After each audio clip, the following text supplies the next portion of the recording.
Okay, so page 77, number 20. A vector A. Miswrote this last class.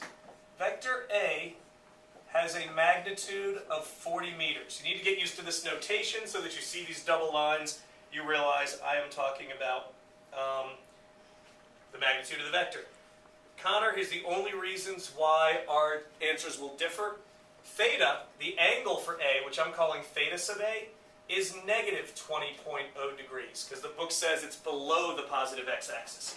Yes? I know I should know this, but can I just ask one thing? That Quickly. magnitude, what is that again? Length of the vector. Magnitude is the length of the vector.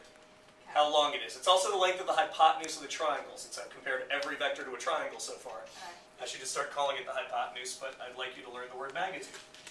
Now the magnitude of vector B, according to the book, is 75.0 meters, and it has an angle of 50 degrees. Theta sub B is 50.0 degrees, and that is above the x-axis, so I'm using that as positive.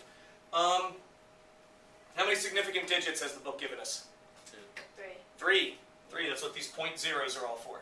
Point zeros tell us. I thought you took out the zeros. They don't count. The zeros don't count if they're on the big number side of the decimal. A zero after the decimal is telling you we were more accurate. 400, you have one. Yeah, exactly. 400 would have one significant digit. 400.0 would have 4. It's annoying. It's hard to keep track of. Okay, the first part, part A, says sketch the vectors A, B, and C where you add them together. Where C is A plus B. Okay, now when you're sketching these, there's a couple things I expect you to know, but I'm not. If it says sketch, then I'm not grading you on artwork.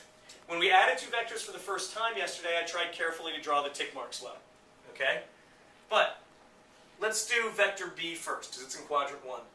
50 degrees. That's a little more than 45 degrees, right? And 45 degrees is halfway up.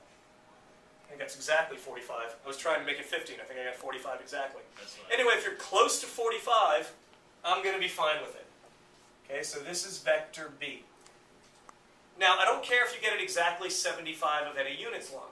What I will care about, though, is now that we're going to do vector A down in quadrant 4, 40 meters. 40 meters is a little more than half of 75, right? Because 40 is half of 80. So I'll expect you to draw a vector. 20 degrees is about there. That's a little more than half as long as the one above. Don't care if you pull out a protractor. Don't want you to pull out a ruler. But if you don't get like the quadrants right, and if 50 isn't close to 45, I may take a point or two off. Is that clear? Are my expectations for that? Okay, now, if you want to add these graphically, you have to draw either vector B starting at the tip of vector A, move this tail down to here and draw it the same length and same angle, or you can take vector A and redraw it from the tip of B down there. I never know which to do, so the way I usually do it is I just draw a parallelogram, and I know that vector C, which I'll do in a different color, is going to be the diagonal, the long diagonal across that parallelogram. Okay? Now that drawing, as long as it's somewhat close, we're just going to use that to see if our answer to part B looks correct. If we think we've done this right, then we should have some expectations about the answers we're going to get to part B. Okay?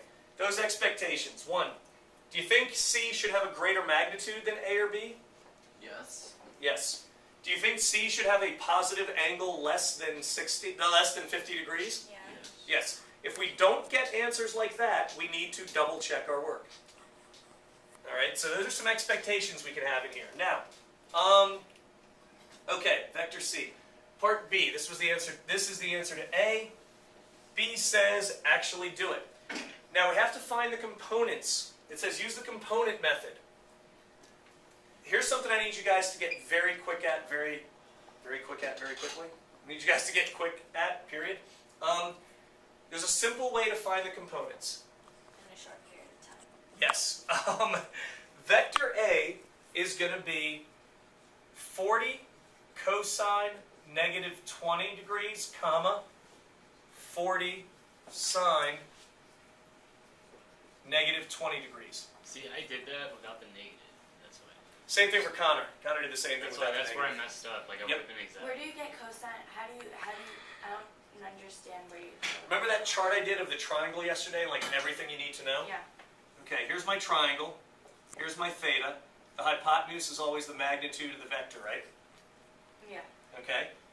A sub y, a sub x are the opposite and adjacent, right? Okay. So the sine of theta equals the opposite over the hypotenuse, right? Right. So then the opposite equals the hypotenuse times the sine. So when you're given a magnitude and a direction, I want you to start thinking the x component is the magnitude times the cosine of that angle. The y component is the magnitude times the sine of that angle. Multiply times sine to get the y. Do the same thing and multiply times cosine to get the x. Now remember, those aren't x and y coordinates. Those are x and y components. They can be anywhere on the Cartesian coordinate plane.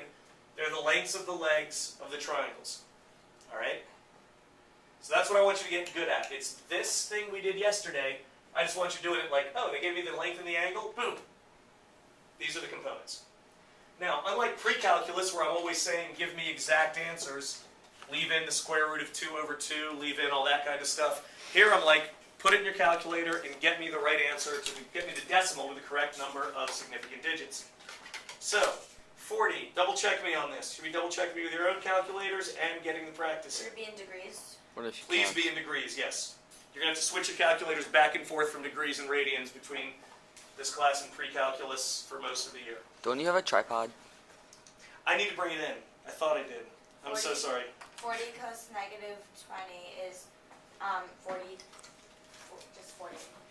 Well, because there's two significant digits. I mean, one significant digit. There's 3 significant digits. Wow, 4D.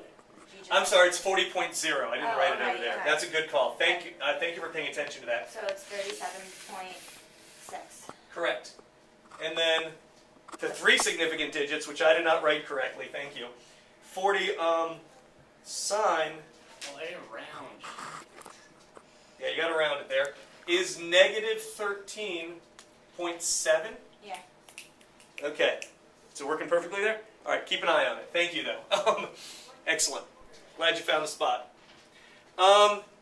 Okay, now, quick double check. They could get that. Does this make sense for a vector that's 40 units long down in quadrant 2? Should it be about 37 out and about 13 down to get there? No. Yeah. Oh, for 8? Yeah. Yeah, for A, yes. For A, for vector A. For the one down here in quadrant 4. Yeah. It should be about somewhere in the 30s to get out there and about 14 to get down to Well, it. we don't know how long it is. Oh, yeah, we do. Yeah, we do. And you can pull out the Pythagorean theorem from here if you want to double check. Keep in mind it won't work exactly because of rounding error. Yes. Yeah, great. Okay. So now for B, where Connor and Nikki have no excuses because it wasn't in the negative, this should just be 75 cosine 50, comma, 75 sine 50. Right? Yeah. Please double check that I've set it up correctly. And then I'm getting 48.2, comma,